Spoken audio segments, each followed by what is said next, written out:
Eh bien bonjour à tous, c'est Étienne de Top 4 Phone et aujourd'hui j'ai le plaisir de vous présenter un téléphone Huawei que voici. C'est le modèle 3C que j'ai entre les mains qui est vendu en ce moment au prix de 129 € dans le commerce. Alors oui, c'est un entrée de gamme, il n'a pas pour vocation d'aller taquiner les flagships du moment, mais croyez-moi, il a quelques petites options sympathiques à proposer qui pourront en décider plus d'un, en satisfaire plus d'un en tout cas.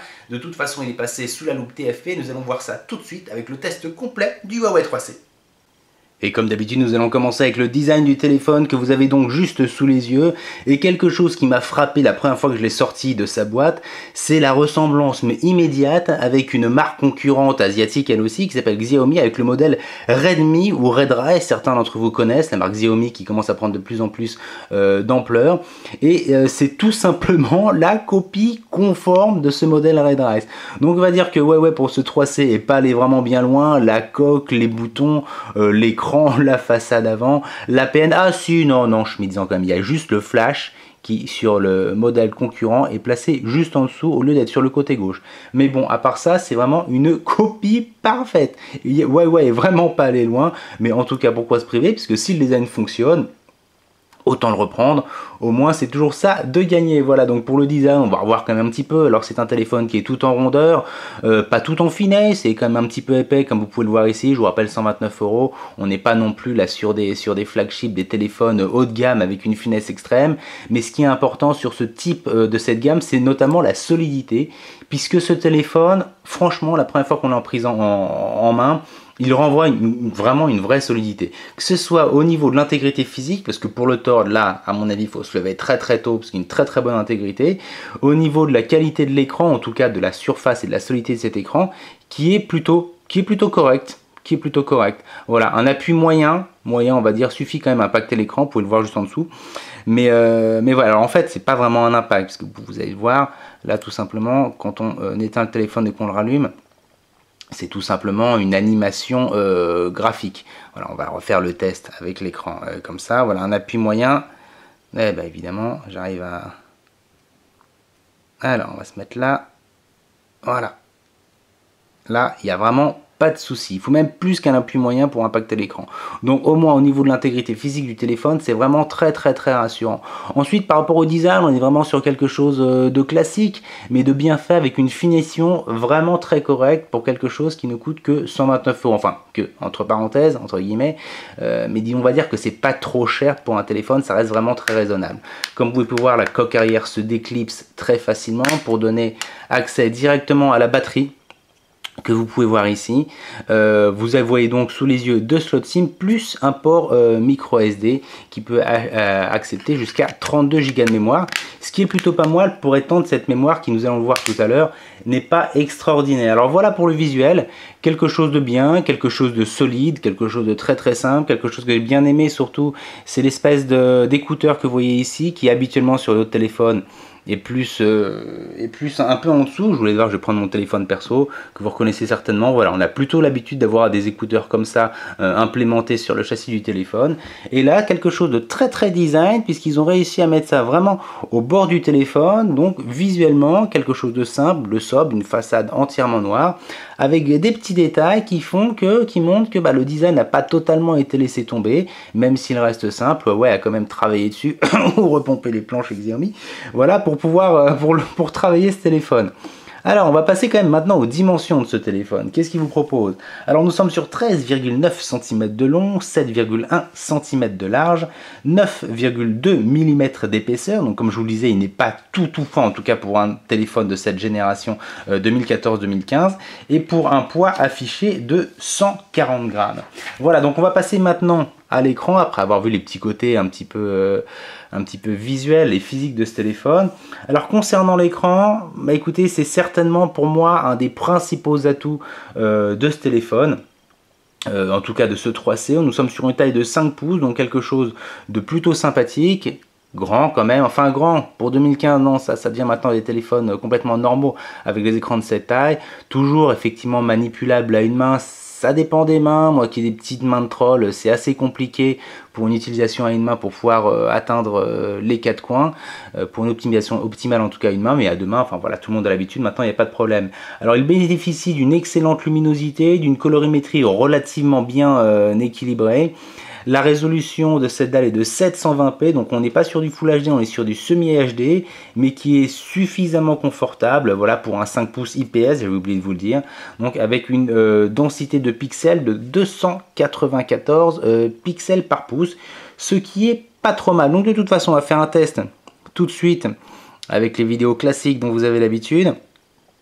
La première en 720p pour voir un petit peu, en tout cas vous pouvez le voir par rapport à la capacité de ce téléphone à pouvoir lire les vidéos en 720p, il n'y a aucun souci. On va passer maintenant au 1080p et on va voir ce que ça donne. Oh, celle-là vous avez l'habitude de la voir aussi régulièrement. Bonjour toi. Et vous pouvez voir que ça tourne sans aucun problème. On avance un petit peu le fichier. Voilà, on peut jouer avec le fichier, on peut avancer, on peut reculer. Ça répond, alors pas au quart de seconde évidemment, mais c'est suffisamment véloce pour pouvoir profiter des différents outils multimédia et notamment être rassuré concernant la capacité de ce téléphone à pouvoir lire des fichiers lourds en 1080p. Ensuite, elle est sur un écran 720p du 1080, je vois pas trop l'intérêt. Mais en tout cas, voilà, c'est juste un test pour voir un petit peu le côté matériel. Donc, je vous rappelle, écran 5 pouces IPS avec résolution 720p, soit une densité de 294 ppp, IPS et un écran avec une bonne colorimétrie, une bonne luminosité, même en plein jour. Franchement, j'ai été agréablement surpris de voir que, surtout en ce moment avec la chaleur et le soleil actuel, qu'il n'y a pas de souci. Voilà, en pleine lumière, il n'y a aucun problème. Alors concernant le son de cloche est vraiment très différent. Je sais pas quoi vous dire. Bah si, je sais quoi vous dire, mais c'est naze. Ben voilà, mais non, mais c'est nul, franchement. Il n'y a pas d'autre chose à dire, donc on va faire le test, hein, classique. Hein. Au niveau du son, en tout cas pour la qualité du son du haut-parleur arrière, vous pouvez voir, qui est juste à l'arrière du téléphone, donc sur le bas gauche du téléphone, la petite grille qui est juste ici, et ben c'est la cata. Voilà, c'est la cata. On va mettre un petit peu de son. Voilà, et là je suis au maximum. Ouais, je suis au maximum de chez Maximum et donc un son étouffé, un son très large, insuffisamment puissant, avec un rendu très différent, en comparant par rapport à d'autres téléphones que j'ai pu tester, hein, tout simplement. C'est que le son qui ressort non seulement est distordu, avec une sorte de petit bruit de fond. Il n'est pas fidèle, pas suffisamment puissant. Bon, on va arrêter le massacre, hein. De toute façon, ça vaut vraiment pas le coup de s'y attarder. De toute façon, heureusement que à la rigueur, les constructeurs ou dans les milieux de gamme, ou encore entrée de gamme, le son du haut-parleur arrière soit pas trop bon, c'est pas trop grave, tout simplement parce que la plupart des utilisateurs, notamment les jeunes, ou même moi ou les plus vieux, vont la plupart du temps utiliser un casque dans les transports, dans la rue ou même chez soi pour pouvoir profiter d'une bonne qualité de son. Donc là, à ce niveau-là, il n'y a pas de problème. Sachant qu'en plus, les écouteurs qui sont fournis avec sont des écouteurs classiques qu'on retrouve dans les bundles, c'est-à-dire quelque chose de correct, mais voilà, qui va pas vous emballer concernant la qualité du son, sachant que j'imagine que la plupart d'entre vous ont de toute façon des écouteurs ou des alternatifs, voilà, d'autres marques et de meilleure qualité. Donc oui, le son du haut-parleur arrière est mauvais, très mauvais même, mais c'est pas très grave. L'essentiel étant que le son de l'écouteur qui est juste ici en appel soit tout à fait correct, et c'est le cas sur les différents tests que j'ai réalisés en appelant des amis, des collègues, des choses comme ça, pour avoir un petit peu leur compte rendu, leur opinion sur le son, non seulement du micro, mais moi par rapport à l'écouteur, c'est nickel. C'est nickel, il n'y a rien à dire. Et là, c'est vraiment le principal. Et on va passer maintenant aux performances avec un moteur qui est mis à l'intérieur de ce châssis de ce téléphone, qui est plus tout jeune, mais qui a fait ses preuves. Alors on est sur quoi? On est sur un processeur Mediatek MT6582 avec une mémoire vive de 2 Go, un vieux processeur graphique, un Mali 400 MP2 qui a déjà au moins 2 ans, mais qui, croyez-moi, sur ce type de configuration et de hardware m'a étonné et marche encore plutôt très bien. J'en profite pour vous parler aussi de la mémoire de stockage. Là, on est sur 8 Go de mémoire qui se transforme en 5,47 Go lors du premier démarrage, avec un port micro SD que je vous ai montré tout à l'heure, supplémentaire pour étendre la mémoire jusqu'à 32 Go. Bon, une fois n'est pas coutume, on va aller dans les paramètres, hop, stockage, juste ici. Et vous pouvez voir mémoire totale du téléphone, 8 Go, avec un espace total, comme je vous l'ai dit, de 5,47 Go. Donc on est quand même très loin des 8 Go. Et pour le coup, le port micro SD est plutôt le bienvenu. Et alors concernant les performances maintenant brutes du téléphone, parce que bien entendu j'ai testé plusieurs jeux, des petits, des plus gros. Alors comme vous pouvez voir, j'ai installé Dungeon Hunter 5, Cryptid GP2, Corridor Z, qui est une sorte de petite Temple Run version zombie, qui est plutôt sympa d'ailleurs, et le Castle Philogene que vous pouvez voir juste ici. Et c'est plutôt bien. J'ai été agréablement surpris, tout simplement parce que Dungeon Hunter 5, eh ben, il a démarré. Il est tout à fait jouable, il est même plus que jouable, donc c'est plutôt une bonne surprise pour une petite configuration comme ça un peu vieillotte, mais par contre les temps de chargement, ils sont longs. Mais qu'est-ce qu'ils sont longs pour faire démarrer une mission? Il faut bien, voilà, le temps de lancer la mission, allez, 2 minutes de chargement.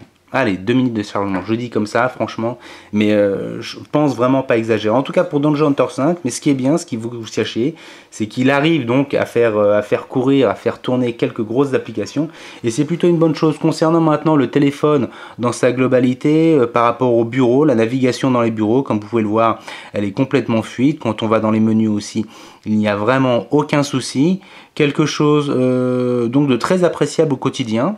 Puisque c'est vrai, quand on achète des entrées de gamme, on se dit au départ, oh là là, j'ai encore acheté quelque chose qui va encore ramer, il va y avoir des lags, ça va pas être terrible. Et là, c'est pas le cas. Donc c'est plutôt une bonne surprise. D'ailleurs, les tests qu'on a pu faire avec les différents logiciels de benchmark, alors en tout, j'ai trouvé un score de 19 957 points, et pour Epic Citadel, un score de 44,8 images par seconde en mode high performance, par quality high performance, ce qui est pas mal du tout, mais effectivement, compte tenu de ces scores donnés par les tests de benchmark, je ne m'attendais pas à ce qu'ils soient aussi véloces, et dans la navigation du téléphone brut, et dans les menus, et surtout en phase de gaming. Voilà, tout simplement. Alors, concernant la connectivité maintenant de ce téléphone, alors, il y a un petit bémol, c'est que franchement, il me plaît bien ce téléphone, mais il n'y a pas de 4G, tout simplement, il n'y a pas de 4G, donc même si la connectivité est bonne pour 129 €, ce manque de 4G devient aujourd'hui un petit peu pénalisant, compte tenu du fait que la plupart des concurrents, en tout cas des modèles que propose la concurrence dans cette tranche de gamme, c'est-à-dire entrée de gamme aux alentours de 100, entre 100 et 150 €, voire même moins, propose la 4G. Et là, effectivement, c'est un gros manque à gagner par rapport à ce modèle 3C de faire l'impasse sur la 4G. Mais quoi qu'il en soit, pour le reste, il est complet avec bien entendu du Wi-Fi, BGN, double SIM au format micro. Réseau 3G, H+, donc 3G++, du GPS AGPS et du Bluetooth. Alors le GPS sans AGPS a été un petit peu long à la détente pour me cibler, pour me trouver là où j'ai l'habitude de faire mes petits tests en mode piéton, mais fonctionne bien. Voilà, j'ai pas eu de décrochage pendant le quart d'heure, 20 minutes de test en mode piéton quand j'ai essayé le GPS de ce téléphone, notamment sur Paris. Voilà, donc quelque chose de plutôt bien. Concernant maintenant le DAS, débit d'absorption spécifique, eh bien écoutez, on est à 0,458 watts par kilo, ce qui est un score tout à fait honorable, correspondant à la moyenne de ce que proposent les constructeurs pour ce type de gamme en début 2015. Voilà, maintenant on va passer au système d'exploitation, parce qu'on a bien vu le design, on a bien vu au niveau des performances que c'est plutôt correct, même très appréciable dans l'ensemble, en tout cas au niveau des performances. Maintenant le système d'exploitation, alors là encore un petit bémol, on n'est pas au même niveau du son, je vais pas dire que c'est nul, puisque le téléphone fonctionne très bien, mais disons qu'on essaie un système d'exploitation Android Jelly Bean, croyez-moi, Jelly Bean sur un modèle de 2015. C'est quand même un petit peu honteux, on peut même dire de la part de Huawei que c'est même limite du foutage de gueule, parce qu'on a quasiment 2 OS de retard, et c'est pas très quali tout ça. Regardez, version Android 4.2.2, c'est quand même plutôt moyen. C'est quand même plutôt moyen. Alors oui, au niveau des mises à jour, Huawei aurait pu faire un petit effort, mais à part cette fraîcheur toute relative du système, qui quand même commence à avoir un petit peu de poussière, prendre la poussière et sentir le sapin, et je dois reconnaître que dans la pratique, ce téléphone s'en sort vraiment bien. Mais vraiment bien. Parce que tout simplement, il y a toutes les fonctionnalités qui sont présentes, excepté évidemment les toutes nouvelles fonctionnalités qui sont données avec les nouvelles mises à jour, KitKat et Lollipop, mais qui finalement, par rapport à l'usage qu'on peut faire d'un téléphone au quotidien, ne sont pas vraiment indispensables. Qui tirent plus, tiennent plus, en tout cas pour moi, j'essaie d'être objectif, du gadget qu'autre chose. Maintenant, c'est vrai que quand on a un téléphone, qu'on paye un téléphone plus d'une centaine d'euros, on aime bien quand même avoir des mises à jour, avoir les dernières évolutions. Mais en tout cas, dans la pratique, ce téléphone est tout à fait fonctionnel, plus que fonctionnel, et ce grâce à une surcouche du constructeur Huawei qui a fait sa propre surcouche, donc Android, en plus d'Android, qui s'appelle EMUI, et qui aide à faire un peu passer la pilule, tout simplement parce qu'elle est simple, elle est agréable à utiliser, elle est agréable à regarder, et elle intègre notamment de nombreuses options de paramétrage, entre autres, qu'est-ce que je pourrais vous montrer, un outil thème, qui a été aussi honteusement pompé sur notamment un concurrent asiatique, lui aussi, dont je vous ai déjà parlé tout à l'heure, mais qui est sympa tout simplement, parce que ça vous permet de choisir votre propre thématique, vos propres fonds d'écran, un petit peu le design des icônes qui change, comme vous pouvez voir ici, ici sous l'écran. Et franchement, c'est pas mal, il y a différents styles. Alors pour l'instant, il n'y a que 3 modules, hein, c'est pas terrible. Il y a certainement la possibilité de pouvoir en télécharger plus, bon, en allongeant un petit peu la monnaie, hein, c'est sûr. Mais en tout cas, voilà, c'est un petit plus qui est donné par rapport à la concurrence, et pour un entrée de gamme, c'est plutôt acceptable. Une autre option aussi qui m'a énormément plu, c'est une espèce d'accueil simplifié disponible, que je vais vous montrer tout de suite d'ailleurs. Hop. Là, je vous montre un petit peu, notamment le panneau de raccourci, qui est plutôt bien fait aussi. Alors, je vais vous montrer, où est-ce que c'est déjà, attendez que je vous dise pas de bêtises. Oh, je suis paumé à force de jongler entre différents téléphones. Voilà, c'est là. Ça va être là, style de l'écran d'accueil. Et vous avez donc la possibilité d'avoir un style d'écran, un style d'accueil ou de bureau standard et simple, vous allez voir, qui est vraiment très très bien pensé, notamment comme vous pouvez le voir avec toutes les options de paramétrage, d'accessibilité, la possibilité d'aller directement sur différentes applications de façon la plus simple possible et la plus minimaliste possible. Ça a été pensé, je pense, notamment soit pour les très jeunes, soit pour les anciennes générations, donc parents, gros-parents, qui n'ont pas forcément l'habitude des smartphones et qui, c'est vrai, quand on passe d'un téléphone clamshell ou tout simplement minimaliste, voilà, un vrai smartphone avec toutes ses fonctionnalités et une paramétrabilité qui peut être, c'est vrai, assez déroutante tellement elle est importante. Là, quelque chose de simple pour avoir accès vraiment aux principales applications quotidiennes. Voilà, donc quelque chose de vraiment très très très très bien pensé. Et je tiens à tirer mon chapeau à Huawei qui a pensé à ça, tout simplement. Alors, comme vous pouvez voir aussi, même le menu des paramètres a été simplifié avec bien entendu des icônes, des grosses couleurs pour pouvoir codifier un petit peu les différentes applications. Il suffit ensuite tout simplement avec, comme vous pouvez voir, une lettrine qui est plus grosse, une police plus grosse. Donc on voit bien qu'effectivement c'est un système qui a été fait pour des personnes un peu plus âgées pour les aider. Ensuite effectivement bien entendu en allant dans les paramètres, il suffit de revenir dans l'appareil, style de l'écran et de revenir au mode standard et de l'appliquer pour retrouver le téléphone dont vous avez l'habitude. Donc voilà, ce sont entre autres quelques-unes des applications, quelques-unes des options qui sont proposées par ce système EMUI qui est plutôt bien fait. Alors même ce système EMUI, c'est une version aussi un peu old school tout simplement parce qu'elle est datée elle aussi, donc on a droit à une version 2.0 alors que la 3.0 est déjà dans le circuit, notamment sur les grands frères ou sur les petits frères, ça dépend de ce téléphone de chez Huawei. Donc oui ça marche très bien même. Par contre, on est sur un vieil EMUI, on est sur un vieil Android, et malgré le fait que le téléphone fonctionne bien au quotidien, on va dire que c'est un mauvais point quand même de la part de Huawei, qui aurait pu faire un petit peu attention et qui aurait pu faire quelques efforts pour nous proposer une version un peu plus récente que cet Android Jelly Bean 4.2.2 avec, je vous rappelle, une surcouche EMUI 2.0 alors qu'une 3.0 est déjà dans le circuit. Sinon, à l'usage, je ne vais pas vous faire encore un résumé complet de ce que je viens de vous faire.